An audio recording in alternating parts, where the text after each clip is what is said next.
has life changed for you since the lifting of the U.S. sanctions? How have your businesses benefited? You're across all sectors, including energy, real estate, retail, hotels. Give us a sense of how much has been achieved since the lifting of the sanctions. So if you told me this, I have to recall back the sanction put me in 2009. So that I have to recall back 2009 to and they lift the sanction there. I'll be praying every day when we lift the sanction. So that when they lift the sanction to me, that I'm quite happy that not only looking at my business, there's my dignity and my image, my business reputation as well.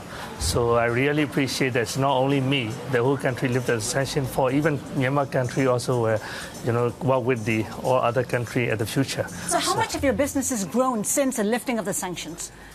So you can imagine that, immediately you cannot grow all the figure, but a lot of, the future plan, we have it in, the pipeline. So we have been discussed with a lot of international companies to be work together. What are the key sectors? I know you've had joint ventures, for instance, in the energy sector with Shell. How is that joint venture coming along? So it's right now that Myanmar having isolated 50 years. So we need know how to run the business, global people that they have a lot of experience, global company, they know how to do it. So further according to the investment law, right now they cannot put the equity. But what we can do, they will run and they will give us their know-how management.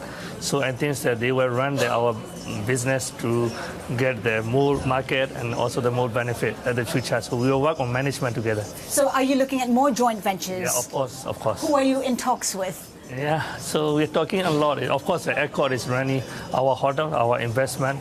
The future may be more change that we will work together, and also that we are looking at the financial sector and also the investment banking side. That's what we are looking together. So a lot of industry need to be work with the foreign, the international, the corporate company like that. Yeah. Your businesses are pretty well established, and you've made a reputation for yourself for running good business. It does make sense for you to list your companies. Yes, are there plans for that? Yeah, of course. That I don't want to be private owned for all my business. I want to be listed in one day.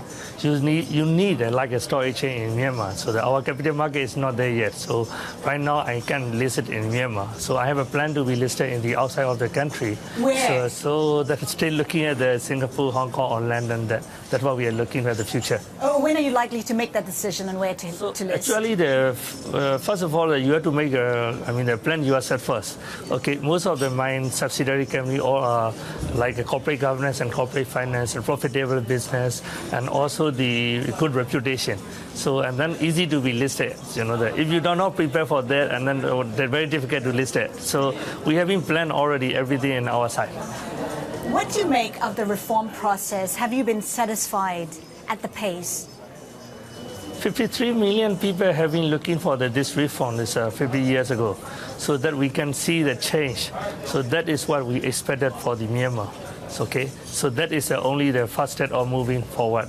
So next step is how we're going to implement and grow the economy and quality of life, the people, and then also the stable politics. So all have to be seen at the future. But there's a lack of talent here. How are you overcoming that challenge? Are you setting up your own institution to train to fill the positions you need? I think it's not only the private sector, the government, private, and international investor have to look at how to be, to put the capacity to the people. That we need more skill to put the people, to run all the business, and also that they will get the highest income at the one day, so they have a better life for them as well. So education, health. I think capacity for me is for the banking. You look at it. I have a 4 training center. This year I have a plan to be appoint 3,500 jobs. So entry level that they don't know anything, but we put the capacity to them that day to day. Where do you find the skills? I mean, do you need more foreign talent to help build the skills? Of course. Now the globalizing, you look at it, the whole world is very small. One country and one nation have to another nation, one nationality have to another nationality. So you look at my group, even financial sector, Max Group, a lot of foreign experts with me. So. How do you view developments in the U.S. with a new president, with the Trump administration? Do you expect the U.S. to engage Myanmar in a more meaningful way, or is it too far for him to be interested? It's, that region is a very growing economy, you know, you look at in the world, that Myanmar is part of that also. That he should focus more in the Asia for doing business together with the US. So, and then Myanmar also have a good opportunity in the future to do the business with them. But what form would you like to see the engagement take? I think it's politically the good relation, economically the good relationship, bilateral agreements, you know. They should look at Myanmar and, you know, support. And then now they are lifting the sanctions. Again, there's a first opportunity for Myanmar. Second one is the GSP. The GSP, we can export a lot of commodity to the US. And then also now a lot of US companies have been looking Myanmar for the investment. So that is, you can look at the very bright future at the future.